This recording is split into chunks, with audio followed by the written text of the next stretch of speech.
Good morning, everyone. Myself, Dr. Devangi Dwivedi, Senior Lecturer in the Department of Oral Pathology and Microbiology, BBD University. Today, I am going to tell you about benign tumors of the nerve tissue origin. First, let's take up neurofibroma. The neurofibroma is a benign tumor of nerve tissue origin derived from the cells that constitute the nerve sheath. Neurofibroma is seen either as a solitary lesion or as part of the generalized syndrome of neurofibromatosis. The solitary form does not differ from the disseminated form or the multiple form of the disease, except that systemic and hereditary factors present in the disseminated form are absent in the solitary type.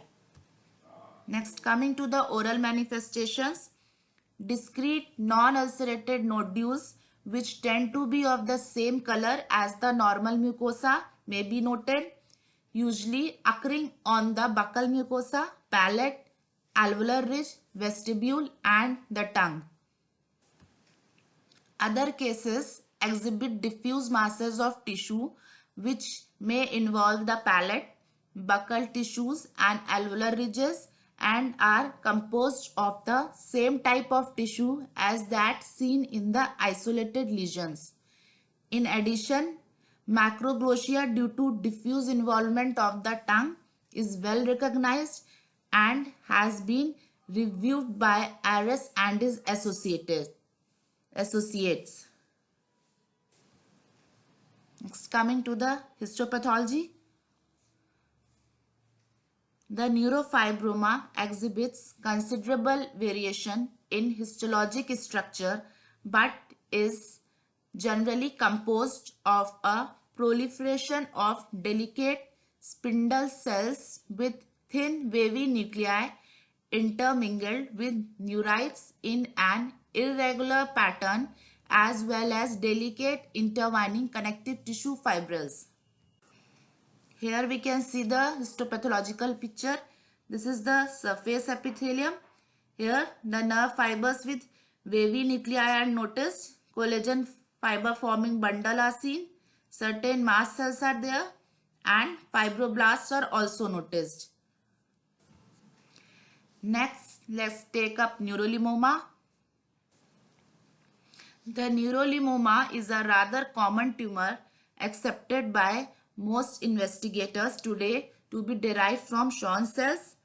Neurites are not a component of the tumor as in the neurofibroma but may be found on the surface of the tumor.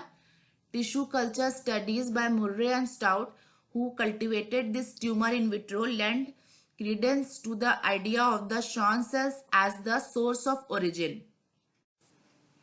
In addition, neurolymphoma has been reported as a central lesion within bone, chiefly the mandible, apparently arising from the mandibular nerve. The soft tissue lesion is usually a single circumscribed nodule of varying size that presents no pathognomonic features. Next, coming to the histopathology, the microscopic picture of the neurolymphoma is characteristic and can seldom be confused with that of other lesions. The tumor is classically described as being composed of two types of tissue. They are Antony type A and Antony type B. In Antony type A, tissue is made up of cells with elongated or spindle-shaped nuclei which are aligned to form a characteristic palisading pattern, while the intercellular fibers are arranged in parallel fashion between rows of nuclei. These fibers in some planes will give the impression of occurring inverse or swells.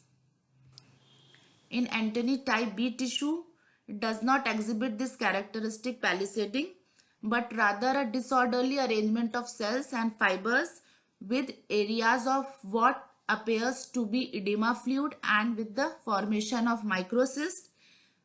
Varicobodies, small hyaline structures are also characteristically present in this tumor. Of great importance is the fact that in nearly all instances the tumor is encapsulated. Here we can see a histopathological picture for neurolimoma.